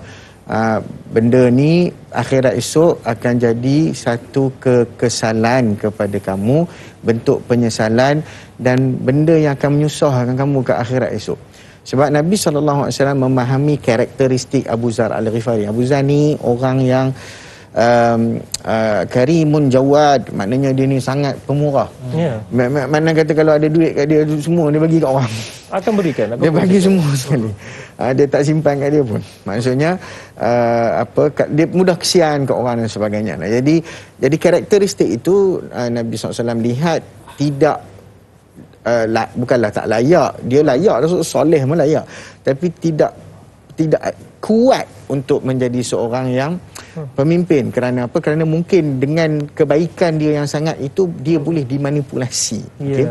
Jadi tugas pemimpin ini adalah membawa orang, sebab besok nanti dekat akhirat kita akan pergi masing-masing. Wala qad ji'nakum furada. Mana kamu akan pergi dengan ni, kamu datang seorang-seorang jumpa Allah Subhanahu Wa Taala. Kamu datang jumpa Allah seorang-seorang, tetapi kamu akan ikut siapa? Grup kamu tu ada grup dia. Jadi kita akan ikut kepada sesiapa yang memimpin kita, membawa ke jalan mana. Siapa yang kita walakkan? Siapa yang kita walakkan? Lain macam kataan walak tu. Maknanya siapa yang kita walakkan tu. Jadi dialah yang akan bawa. Maknanya kita duduk belakang dia. Allah. Kalau kita duduk belakang orang yang bawa sesat, sesatlah kita. Allahu Akbar. Ataupun kita mengikut kesesatannya. Lepas tu dekat akhirat esok kita berkelahi. Ini kamu lah nyuruh aku. Yang kamu ngikut kenapa? Kan? Yang kamu ngikut kenapa kan? Jadi cerita dia gitulah ya. Jadi bila pemimpin itu dijadikan ikutan, pemimpin ni kalau kita baca, jangan nyalah kepada pemimpin saja. Jangan nyalah pemerintah saja. Awak yang jadi influencer tak memimpin orang. Allah. Awak yang menjadi Insta famous, yang jadi ustaz, jadi nanti sabar tak sampai lagi. Kan? Dia nak kena juga kita. Ya? Awak yang jadi YouTuber. Awak yang jadi macam-macam kan? Awak tak pimpin orang ke? Allahu Akbar. Awak yang jadi ketua keluarga. Termasuklah ustaz. Kalau ustaz TikToker, YouTuber, Instagramer, apa semua masuklah tu. Jadi kita sebenarnya responsible. Betul. Kepada apa yang kita buat. Tanggungjawab kita tu besar ustaz. Apatah lagi kalau kita ini mempunyai pengikut yang ramai. Sebab hari ni orang gila followers. Kan? Alhaakumut takasur. At-takasur hari ni kata ayat Qarni bukan lagi harta tapi follower. Ya. Jadi maka orang pemimpin inilah sepatutnya yang mengajak manusia untuk buat kebajikan. Kita tengok contoh daripada Umar bin Abdul Aziz radhiyallahu taala anhu. Umar bin Abdul Aziz rahimahullah, dia ni bila dia naik saja, perkara pertama yang dia buat dalam polisi pemerintahan dia adalah menghapuskan cukai al-maks. Maknanya cukai pelaut dan cukai yang menekan, dia panggil wang perlindungan. Dia hapuskan. Kemudian dia elevate balik. Dia elevate apa? Dia elevate zakat. Dia letak balik zakat dalam persada nasional. Tu dia. Persada pemerintahan dia. Dia angkat zakat. Sehingga kan orang kata bila mana dalam pemerintahan dia ditanya sampai ke hujung wilayah Afrika, sampai ke hujung kampung, orang tolak nak terima zakat. Amil yang dihantar sampai hujung kampung, bukan tak ada orang miskin zaman dia, ada. Tetapi mereka terlalu berintegriti sehingga malu nak terima zakat daripada khalifah sebab redha dengan keadilan pemerintah. Ini peranan pemimpin. Betul. Apabila pemimpin soleh, rakyat juga akan soleh. Orang yang bersembang di zaman sebelum dia, sembang siapa? Rumah kamu besar mana? Allah. Itu mereka bersembang. Kereta bukanlah kereta.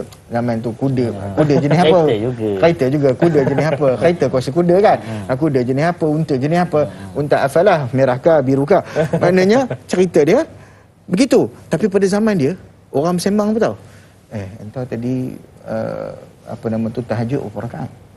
Masya Allah. Beza Sebab apa? Sebab kesalehan pemimpin tu. Selawat berapa ribu? Selawat berapa ribu? Dia sembang hai tu je. Bukan sembang hai keduniaan. Tak. Dunia lah juga. Tapi maknanya paradigma masyarakat yang dipimpin walaupun 2 tahun setengah aja, dia sekejap je. Dia kena racun pasal orang dengki, pasal tak dapat projek barangkali. Cerita dia maknanya begitulah. Sehingga kan seorang pengembala pernah duduk mengembala, lalu datang seorang musafir, tengok mengembala tu, dia kata, kamu nampak relax je. Relax lah. Pasal apa? Bukan ke apa nama tu, kambing, ada kambing yang ni, dia kata, aku ni, kambing aku ni dah ada jaga. Siapa yang jaga tu? Oh, anjing. Bukan anjing, dia kata. Cik, kamu tengok betul-betul. Dia kata, kejap. Dia tengok telinga bukan anjing. Rupanya azibbu, segala. Maknanya musang. Maknanya apa? Musang ataupun segala tu tak makan kambing tu. Walaupun depan mata dia. Allah. Disebabkan kata para ulama keadilan Umar bin Abdul Aziz. Baik. Tak makan mangsa. Sebab itu peranan pemimpin sangat penting. Very important. Dialah yang akan bawa kebaikan kalau dia sendiri itu baik. Allahu a'lam. Baik Ustaz. Subhanallah, kalau kita lihatkan kepada apa yang Allah nyatakan ini, ia adalah satu teguran buat kita semua sebenarnya. Bukanlah sekadar mereka yang dah terzahir depan mata sebagai pemimpin masyarakat, akan tetapi kita juga adalah pemimpin bagi diri kita dan juga ahli keluarga kita. Baiklah, Ustaz Husni, nampaknya sahabat kita Ustaz Radhi ini tak teman kita sampai hujung. Nampak gayanya sekejap lagi tak ada lah bersama dengan kita. Jadi sebelum habis tu, teman nak tanyalah kepada Ustaz Radhi. Ustaz, sebagai pesanan kepada Ustaz, Syahrul Ramadan allazi unzila fihi al-Quran, bulan Ramadan ini diturunkan padanya Al-Quran. Bagaimana Ustaz nak berkongsi dengan para penonton di luar sana betapa pentingnya kita kena dekat dan sentiasa dengan Al-Quran? Ustaz, silakan. Assalamualaikum warahmatullahi wabarakatuh. Beri salam lagi. Waalaikumsalam. Tapi saya fikir-fikir Ustaz nak meneman sampai ke sudah lah. Boleh. Boleh ya. Hadirin rahimakumullah, inilah indahnya tanyalah Ustaz biar tahu, jangan keliru versi nuzulul Quran. Inilah Quran mengajar kita berukhuwah, kasih sayang, ruhama bainahum. Masya-Allah, tabarakallah. Sama juga dengan abang-abang kru, kameraman kita, penerbit dan sebagainya. Masya-Allah, ya. Apabila soalan tadi diajukan, sebenarnya saya ni fakir. Miskin, fakir dia boleh terima zakat. Boleh. Hakir lagi dalam ilmu Allah Subhanahu wa taala. Tapi saya teringat satu ayat daripada suratul Maidah ayat 55. Sebab tadi banyak kita tanya tadi berkenaan dengan pasang-pasang firman Allah Subhanahu wa taala. Maka Allah taala sebut dalam suratul Maidah, tuan-tuan dan puan-puan boleh buka Suratul Maidah ayat yang ke-55. Cantik ayat ni ya. A'udzu billahi minasyaitonir rajim. Bismillahirrahmanirrahim. Innama waliyukumullahu wa rasuluhu walladzina amanu alladzina yuqimunas salah والذين آمنوا الذين يقيموا الصلاة ويؤتون الزكاة وهم راكعون. InsyaAllah. Itulah pesanannya. Ya, di mana Allah menyatakan bahawa sesungguhnya penolong kamu hanyalah Allah dan Rasulnya, serta orang-orang yang beriman yang mendirikan sembahyang dan menunaikan zakat. Tengok ada bayar zakat. Wahum raki'un. Sedangkan mereka rukuk, tunduk, menjunjung perintah Allah. Saya yakin antara soalan yang ditanya di zaman Khalifah Umar bin Abdul Aziz Al-Umawi radhiyallahu anhu, antaranya mungkin zakat kamu berapa banyak kamu bayar? Masing-masing berlumba-lumba nak bayar zakat. Dan antara mufassir sebut ayat ini diturunkan Antaranya sebab memuji perbuatan Ali bin Abi Talib radhiyallahu taala anhu. Satu ketika dia sedang solat dalam Masjid Nabawi, datang seorang fakir bertanya, tak adakah orang yang nak beri zakat kepada aku? Sedangkan waktu itu Ali bin Abi Talib sedang solat dalam keadaan rukuk, lalu dia menghulur tangannya yang ada cincin. Maka ditarik dari tangan jari-jarinya tersebut sebagai infak yang diberikan kepada fakir itu. Mudah-mudahan inilah sifat yang baik yang seperti disebut oleh murabbi kita Ustaz Husni, kita ambil jadi hiasan kehidupan kita, jalan menuju akhirat yang abadi. Amin ya rabbal alamin. Terima kasih kepada Al-Fadhil Ustaz Rodi Rajab yang bertindak sebagai qari kita pada pagi ini. InsyaAllah kita akan bersama lagi Ustaz ya. InsyaAllah. Baiklah, sebentar saja lagi kita akan banyak lagi perbincangan untuk topik kita hari ini, istimewa nuzul Al-Quran. Tanyalah Ustaz, biar tahu jangan keliru. Kembali selepas ini.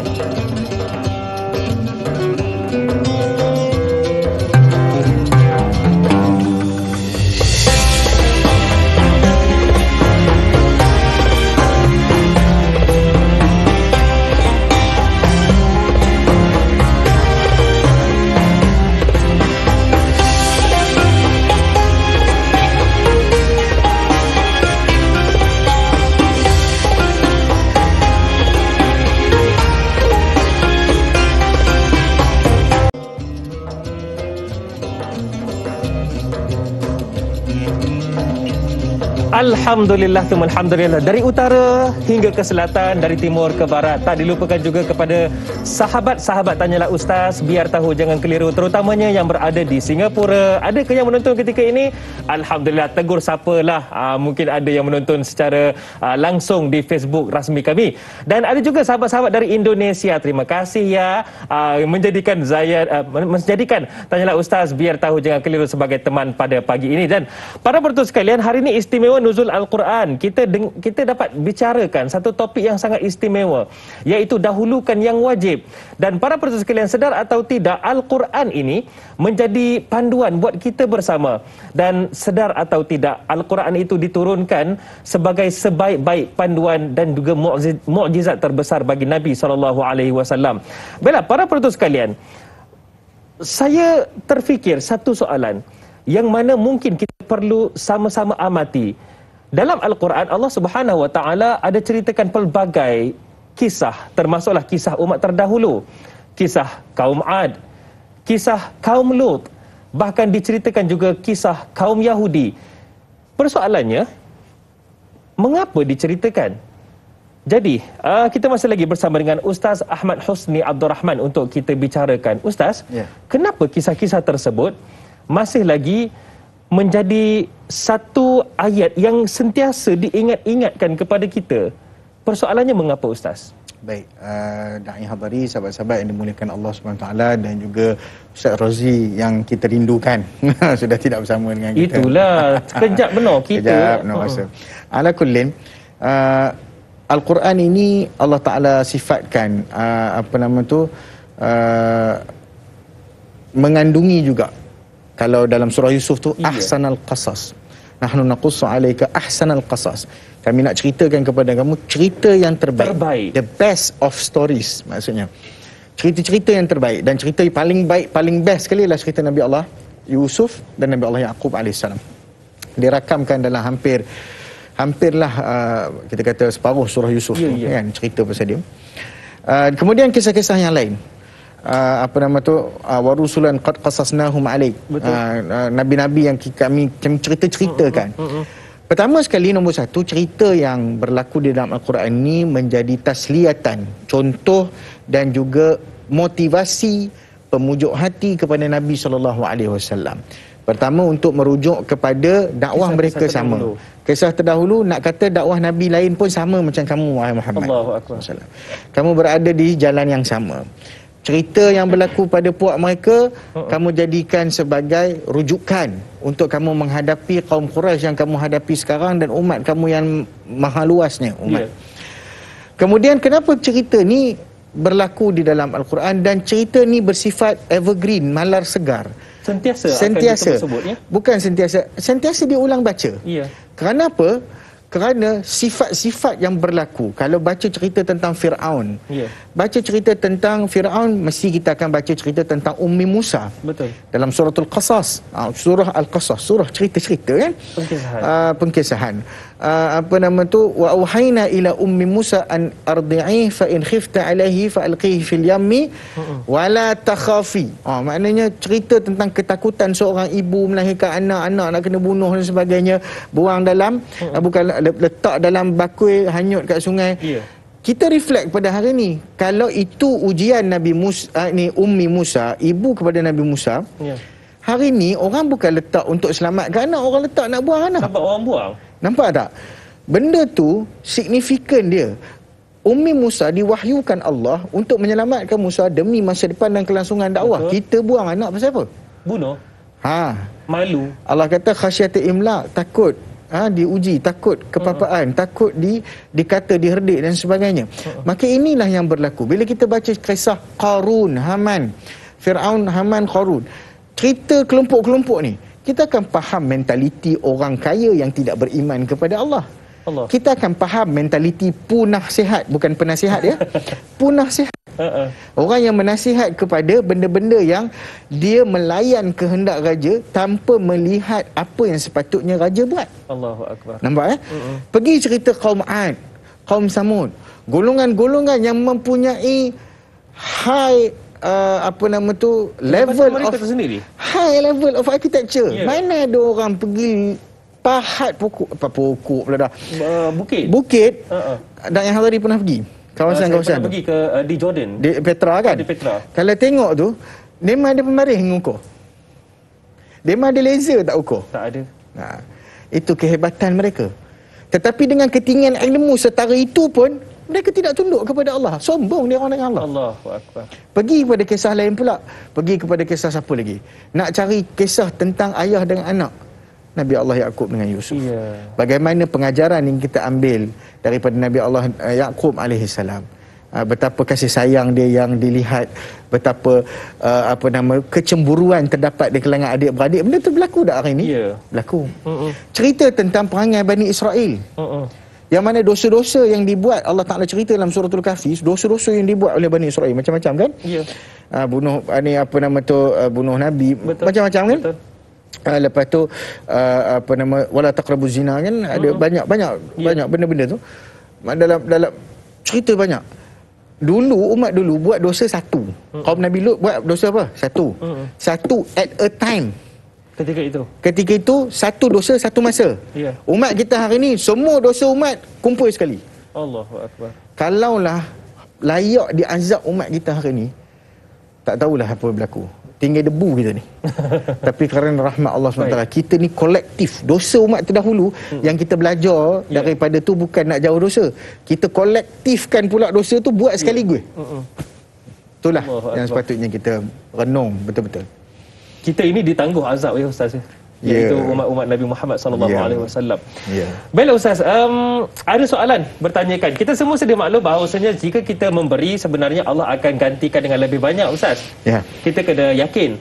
Cumanya ada satu soalan, boleh ke kalau kita ni keluarkan zakat dengan niat untuk mengharapkan kekayaan dan ganjaran duniawi, boleh ke Ustaz? Kita bayar zakat tapi niat macam tu. Okey. Yang pertama sekali dalam satu kaedah, Allah wa antum muqinun bil ijabah. Berdoalah kamu kepada Allah. Bila berdoa jangan keluar lagu tu ya. Lagu yang itulah kan. Okey. Berdoalah kamu kepada Allah Subhanahu Wa Taala dan kamu yakin akan dikabulkan oleh Allah. Imam Nawawi sebut kalau kita doa untuk akhirat dan doa juga untuk dunia.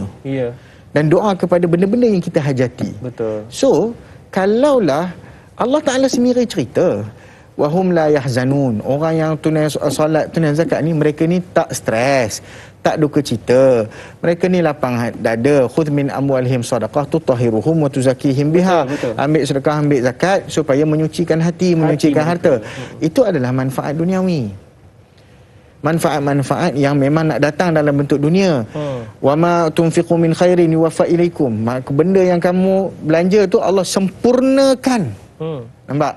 Wa ma anfaqtum min syai'in fahuwa yukhlifuh. Benda yang Allah Taala kamu belanja, Allah Taala ganti, wa huwa khairur raziqin. Ganti tu maksudnya kalau betul-betul nak akhirat tak payah gantilah. Yang belanja biarlah kan. Yelah. Tapi Allah kata aku ganti. Ganti dalam bentuk yang pelbagai. Tetapi salah ke untuk kita dapat? Tak salah. Tetapi yang salahnya contoh sembahyang duha kerana nak rezeki semata-mata. Saya tak tinggal sembahyang duha ni jika semata-mata. Kita kena sembahyang duha sebab sembahyang duha ni tarik magnet rezeki le whatever. Tak, kita sembahyang duha kerana tanggungjawab kita bersedekah pada dalam satu hari tu dengan 360 anggota sendi badan kita. Iya. Itu matlamatnya. So letak matlamat yang paling tinggi hanya kerana Allah SWT. Matlamat kena betul. Yang lain will follow. The rest will follow. Maknanya matlamat pertama kerana Allah, yang lain dunia tu dia akan masuk sekali. No worries. Kita jangan risau.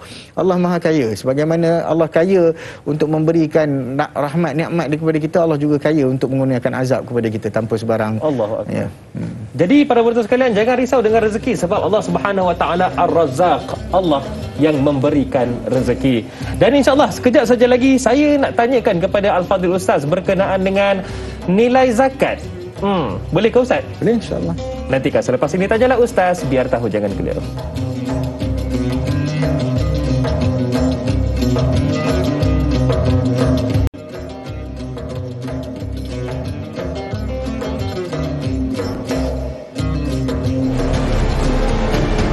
Orang kadang-kadang fikir Al-Quran ni dah dicetak sebab orang tengok yang dah tahun siap. ini meneruskan tradisi Rasulullah sallallahu alaihi wasallam dan para sahabat dalam pengumpulan serta penyalinan kalam suci Allah dalam sebuah mushaf iaitu naskah Al-Quran bertulis tangan.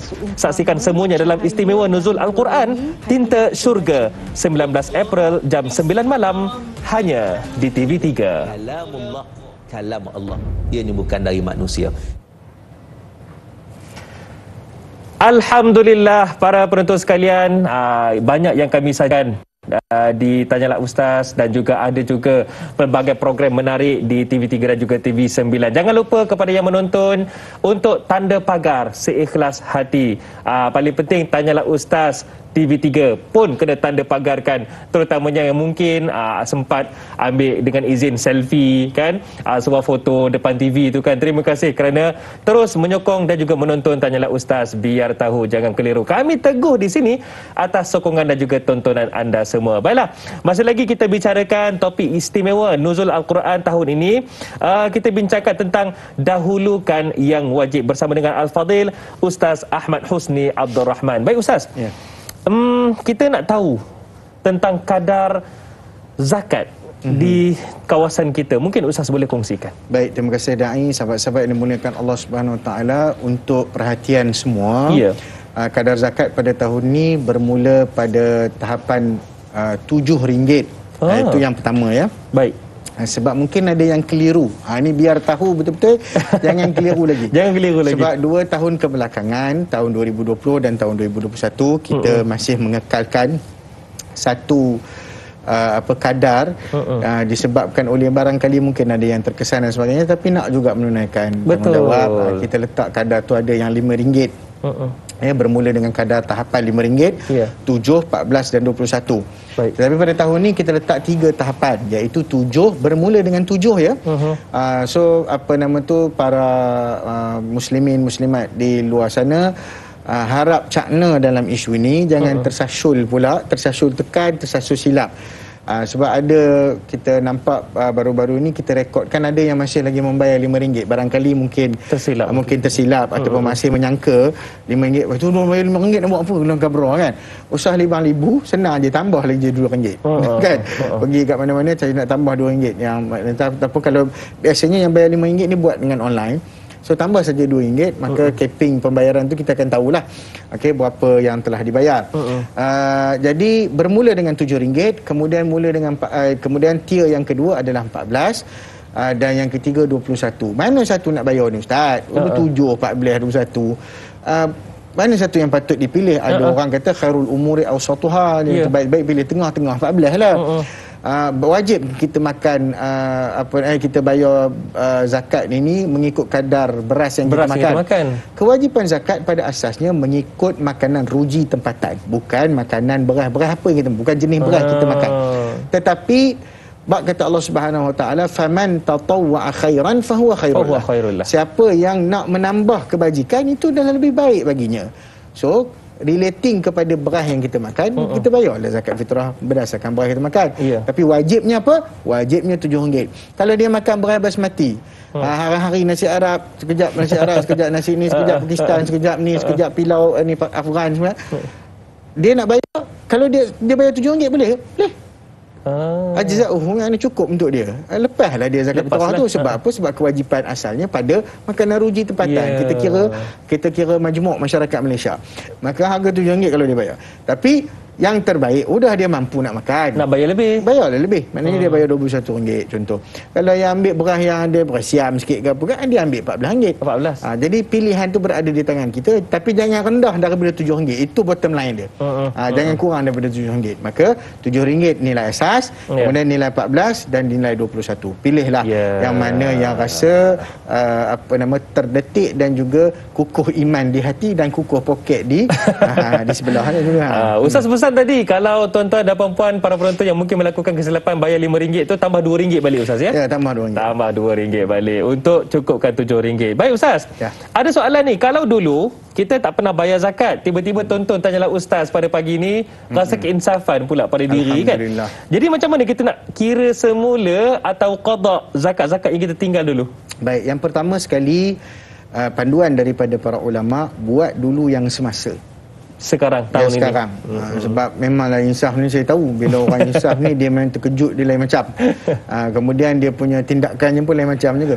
Jadi saya seru, tunaikanlah apa yang semasa terlebih dahulu. Kira dulu zakat pendapatan yang semasa, kira dulu zakat harta yang lain, simpanan kita, kalau saham, kalau ada pelaburan, kalau ada dan seumpamanya. Kita buat taksiran terlebih dahulu dan selesaikan yang kewajipan kita yang semasa. Kemudian yang qada itu mudah sahaja.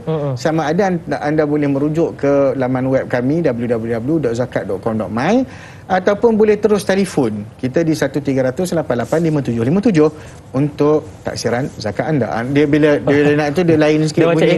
Dia macam iklan. Jadi anda boleh tanya, kami boleh tolong kira insya-Allah.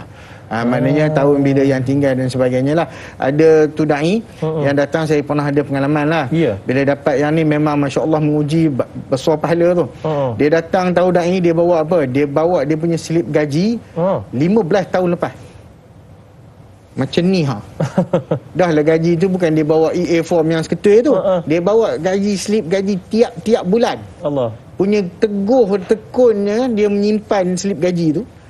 Udah kita kena kira satu-satu yo. Jadi itulah maknanya mereka nak berubah dan sebagainya, mereka nak qada yang lama. Tetapi qada yang lama ni untuk peringatan, dia tidak ada gandaan. Orang tanya ada tak ganda-ganda? Tak ada. Kita tak ganda dan boleh dibuat secara taksid, boleh dibuat secara ansur, bukanlah kita kata sekaligus kena bayar tidak. Gitulah. Baik Ustaz. Ada lagi soalan yang mungkin saya mewakili para penonton di luar sana. Betul lah, bulan Ramadan ni dah jadi satu perkara yang memang kita sentiasa dengar dah. Ramadan zakat fitrah, Ramadan zakat fitrah. Cumanya ada juga zakat-zakat lain yang kita kena tunaikan. Jadi untuk konsistensi, boleh Ustaz kongsikan macam mana cara untuk kita terus istiqamah dalam menunaikan zakat, bukan zakat fitrah sahaja. Al-maklumlah hati ni kan mudah berbolak-balik. Silakan Ustaz. Baik, untuk kita istiqamah, liman syaa minkum an yastaqim, Allah sebut dalam surah At-Takwir, wa ma tasyauna illa an yasha Allah rabbul alamin.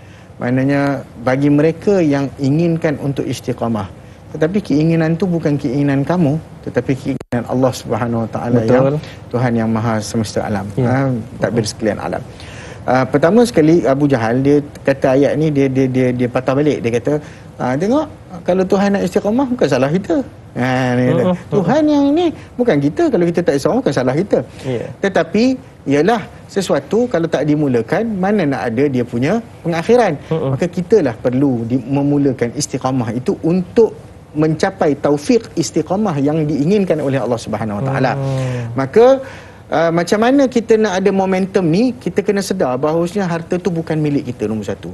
Dia tak boleh simpan dalam ma khalatat as-sadaqatu malan illa afsadathu, dalam surah hadis riwayat Tirmizi. Tidak bercampur satu harta dengan harta zakat, dicampur dengan harta yang tak wajib zakat tu. Kalau bercampur dua tu, dia akan rosakkan. Ya. Maknanya kalau kita faham, benda yang bukan hak kita harus keluar daripada tangan kita. Jangan tahan hak orang lain. Jangan tahan orang lain. Jangan tahan hak orang lain. Okey Ustaz, sebelum kita nak kembali kepada satu soalan yang saya simpan dari tadi lagi berkaitan dengan nuzul Al-Quran ini, satu lagi berkaitan dengan zakat Ustaz. Stigma masyarakat, segelintir masyarakat, bukan semualah Ustaz. Ada yang menyatakan saya ni bukan tak nak bayar Ustaz. Sebab saya tak percaya dengan institusi zakat ni. Tengok orang susah, ada je. Bagaimana Ustaz nak memperbetulkan tanggapan ini dengan kewajipan yang wajib dilaksanakan Ustaz? Baik, yang pertama sekali Allah Ta'ala pesan, la khaira fi kathirin min najwahum illa man amara bisadaqatin aw islahin aw ma'rufin bainan nas. Tidak ada kebaikan pada bisikan-bisikan kamu kecuali mereka yang menyuruh ke arah menunaikan sedekah, yakni zakat, atau islah ataupun islah, yakni memperbaiki keadaan sesama manusia, ataupun ma'ruf kepada manusia. Tengok, cek, kalau yang kita cakap tak nak bayar, jangan bayar dekat pemerintah apa semua ni, masuk tak dalam benda tu? Tak ada kebaikan maksudnya. Apatah lagi kalau kita cakap tu menyebabkan orang tak bayar zakat langsung pula, apa implikasi dia? Termasuk pula dalam mansanna sunnatan sayyi'ah. Bahaya ya. Sebab apa? Sebab kita memberi idea kepada orang dan orang pun kalau gitu tak payah. Nak cari fakir miskin, kita anggap senang. Kita anggap senang. Saya ajak mari duduk dengan kami, cuba kita tengok fakir miskin macam mana. Dia bukan satu benda yang senang, enteng, yang mudah. Tak. Tuan-tuan kalau tengok, barangkali tuan-tuan pun sendiri rasa tak nak bagi. Sebahagian, bukan semua ya. Bila tengok dari sudut macam mana ni, macam mana dari sudut mereka ni, macam mana dari sudut macam-macam segilah. Saya tak nak buka aib di sini, tetapi ini satu perkara. Dan satu perkara lagi, orang macam saya sebut pada awal perbincangan, orang miskin ni takkan habis. Dia akan ada sepanjang-panjang. Betul. Okay, dia tak akan habis. Sebab apa? Sebab mereka ni menyeimbangi hidup kita. Satu. Yang kedua, kemiskinan bukan hanya sebab zakat. Dia ada faktor lain. Harga barang naik, rumah yang tak boleh didiami, macam-macam. Dan faktor ni bukan diuruskan oleh pusat zakat. Dia diuruskan oleh pemerintah. Maka oleh kerajaan dan sebagainya. Maka dalam hal ni kita kena adil apabila menilai, dan kita kena tengok banyak angle sebelum kita nak bercakap mengikut emosi. Sebab kita ikut syariat ilahi, bukan ikut emosi. Kenapa saya tanya tu Ustaz? Sebab sebagai pelan tindakan kita. Betul. Suruhan Allah Subhanahu Wa Taala iaitu zakat terkandung dalam Al-Quran, dan Allah Subhanahu Wa Taala jadikan Al-Quran itu seperti mana firman Allah surah Al-Baqarah ayat 185, Allah nyatakan Al-Quran itu juga adalah Furqan. Jadi kesimpulannya Ustaz, pelan tindakan kita, bagaimana Al-Quran itu kita perlu jadikan ia sebagai Furqan, membezakan antara perkara yang batil dan juga hak. Silakan Ustaz. Terima kasih Da'i.